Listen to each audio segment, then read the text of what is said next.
Welcome to logistics. Reserve bank of India അതിൻ്റെ grade B തസ്തികയിലേക്ക് അപേക്ഷകൾ ക്ഷണിച്ചിരിക്കുന്നു. ഗ്രേഡ് ബി എന്നത് റിസർവ് ബാങ്ക് ഓഫ് ഇന്ത്യയിലെ മാനേജർ ലെവൽ തസ്തികകളാണ്. One of the best entry level jobs ആണ് RBI ഗ്രേഡ് ബി. ഇതിന് നിങ്ങൾക്ക് ഗ്രാജുവേഷൻ മാത്രം മതി. നമുക്ക് നോട്ടിഫിക്കേഷൻ്റെ ഡീറ്റെയിൽസിലേക്ക് പോകാം. നോട്ടിഫിക്കേഷൻ നമ്പർ 2A 2024-25 ആണ് ക്ഷണിച്ചിരിക്കുന്നത്. സോ ഇതിൻ്റെ ഡീറ്റെയിൽസിലേക്ക് കടക്കുമ്പോൾ 3 സ്ട്രീമിലാണ് അപേക്ഷകൾ ക്ഷണിച്ചിരിക്കുന്നത്. ആദ്യത്തേത് ജനറൽ സ്ട്രീമാണ്. ജനറൽ സ്ട്രീമിൽ ഡിഗ്രി ഉള്ളവർക്ക് അഥവാ ഗ്രാജുവേഷൻ ഉള്ളവർക്ക് അപേക്ഷിക്കാൻ സാധിക്കുന്നതാണ്. ഫേസ് 1 ഓൺലൈൻ എക്സാം MCQ ഫോമിലായിരിക്കും. പിന്നീട് ഫേസ് 2 ഉണ്ടാകും, ഇൻ്റർവ്യൂവും ഉണ്ടാകും. ഇതേ ഫോർമാറ്റിൽ തന്നെയാണ് 3 സ്ട്രീമിലും എക്സാം നടക്കുന്നത്. അടുത്തത് DEPRും DSIMുമാണ്. അതിന് സ്പെഷ്യലൈസ്ഡ് ആയിട്ടുള്ള ക്വാളിഫിക്കേഷൻസ് ആവശ്യമാണ്. ഇതിൻ്റെ അപേക്ഷകൾ സ്വീകരിക്കുന്ന തീയതി ജൂലൈ 25 മുതൽ ഓഗസ്റ്റ് 16 വൈകുന്നേരം 6 മണി വരെ ആയിരിക്കും. ആദ്യതല എക്സാം നടക്കുന്നത് സെപ്റ്റംബർ 8, 2024 സോ ഇതിൻ്റെ വേക്കൻസികളിലേക്ക് നമുക്ക് കടക്കാം. ജനറൽ സ്ട്രീമിൽ അഥവാ ഗ്രാജുവേഷൻ കൊണ്ട് അപ്ലൈ ചെയ്യാൻ പറ്റുന്ന സ്ട്രീമിൽ 66 വേക്കൻസിയാണ് ടോട്ടൽ വരുന്നത്. അതിൽ റിസർവ്ഡ് വേക്കൻസികൾ പലതുണ്ട്.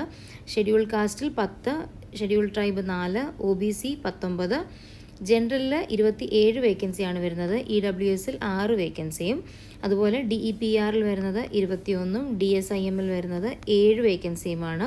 മൊത്തം 94 വേക്കൻസികളാണ് വരുന്നത്. OBC non creamy layer certificate ഉള്ളവർക്ക് അത് ഏപ്രിൽ 1 ശേഷവും അതുപോലെ തന്നെ ഈ ആപ്ലിക്കേഷൻ ക്ലോസ് ചെയ്യുന്ന തീയതിക്ക് മുന്നേ എടുത്തതുമായിരിക്കണം അവരുടെ ആപ്ലിക്കേഷൻ. മറ്റ് ക്രൈറ്റീരിയകളും നിങ്ങൾ നോർമൽ നോട്ടിഫിക്കേഷൻ നിങ്ങൾ നോക്കിയിരിക്കേണ്ടതാണ്. ഏജ് ലിമിറ്റിലേക്ക് കടക്കുമ്പോൾ മിനിമം 21 വയസ്സാണ് ആവശ്യപ്പെടുന്നത്, മാക്സിമം 30 വയസ്സ്. അത് പല റിസർവേഷൻ ക്രൈറ്റീരിയ അനുസരിച്ച് മാറുന്നതാണ്. 5 വർഷത്തോളമാണ് SC/ST റിസർവേഷൻ ഉള്ളവർക്ക് അതിൻ്റെ ഏജ് റിലാക്സേഷൻ കിട്ടുന്നത്. OBC ഉള്ളവർക്ക് 3 വർഷവും. അതുപോലെ തന്നെ പല റിസർവേഷൻ ക്രൈറ്റീരിയകളുണ്ട്, എക്സ് സർവീസ്മെൻ, PWD തുടങ്ങിയവയിലും. നമുക്ക് ഇതിൻ്റെ എഡ്യൂക്കേഷണൽ ക്വാളിഫിക്കേഷനിലേക്ക് പോകാം. ഡിഗ്രി നിങ്ങൾക്ക് മിനിമം 60% മാർക്കോടുകൂടി പാസ്സായിട്ടുണ്ടായിരിക്കണം. അല്ലാത്ത പക്ഷം നിങ്ങൾക്ക് പോസ്റ്റ് ഗ്രാജുവേഷനിൽ 55% മാർക്ക് കിട്ടിയാലും മതി.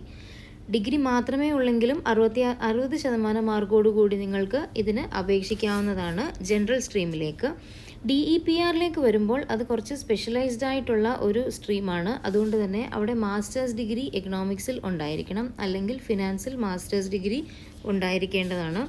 അതുപോലെ തന്നെ DSIM ശാഖയിലേക്ക് വന്നു കഴിയുമ്പോൾ അവിടെ സ്റ്റാറ്റിസ്റ്റിക്സ്, മാത്സ് തുടങ്ങിയവയിൽ, അതുപോലെ തന്നെ data science, artificial intelligence, machine learning തുടങ്ങിയവയിൽ മാസ്റ്റേഴ്സ് ഡിഗ്രി ഉള്ളവർക്കാണ് DSIMൽ അപേക്ഷിക്കാവുന്നത്. ഓൺലൈൻ എക്സാമിനേഷൻ ഫേസ് 1 കേരളത്തിലെ സെൻറ്റേഴ്സാണ് താഴെ കൊടുത്തിരിക്കുന്നത്. കണ്ണൂർ, എറണാകുളം, ആലപ്പുഴ, കോട്ടയം, കോഴിക്കോട്, മലപ്പുറം, തൃശ്ശൂർ, പാലക്കാട്, തിരുവനന്തപുരം, കൊല്ലം എന്നീ സ്ഥലങ്ങളിലായിരിക്കും ഫേസ് 1 നിങ്ങൾക്ക് സെൻറ്റർ ഉണ്ടാവുന്നത്. ഇതിൻ്റെ ആപ്ലിക്കേഷൻ ഫീ വരുന്നത് SC/ST PWD കാൻഡിഡേറ്റ്സിന് 100 രൂപയും കൂടുതൽ 18% GSTയുമാണ് വരുന്നത്. ജനറൽ, OBC, EWCയിൽ ഉള്ളവർക്ക് 850 രൂപയാണ് ആപ്ലിക്കേഷൻ ഫീ. ഇതിൻ്റെ കൂടെ 18% GSTയും ഉണ്ടായിരിക്കുന്നതാണ്. ഇതിൻ്റെ വെബ്സൈറ്റ് www.rbi.org.in എന്ന ഒഫീഷ്യൽ വെബ്സൈറ്റാണ്. അതുപോലെ തന്നെ ഇതിൻ്റെ ലാസ്റ്റ് ഡേറ്റ് 16 ഓഗസ്റ്റ് 2024 നമ്മൾ ഓൾറെഡി അത് പറഞ്ഞു കഴിഞ്ഞതാണ്. ഇതിൻ്റെ ശമ്പളം തുടക്കക്കാർക്ക് വരുന്നത് ഏകദേശം 55,000 രൂപയാണ് ഇതിൻ്റെ ബേസിക് വരുന്നത്.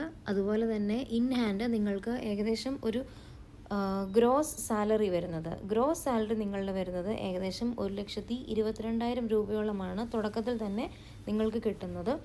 സോ എൻട്രി ലെവലിൽ one of the best jobs എന്ന് തന്നെ പറയാൻ പറ്റും.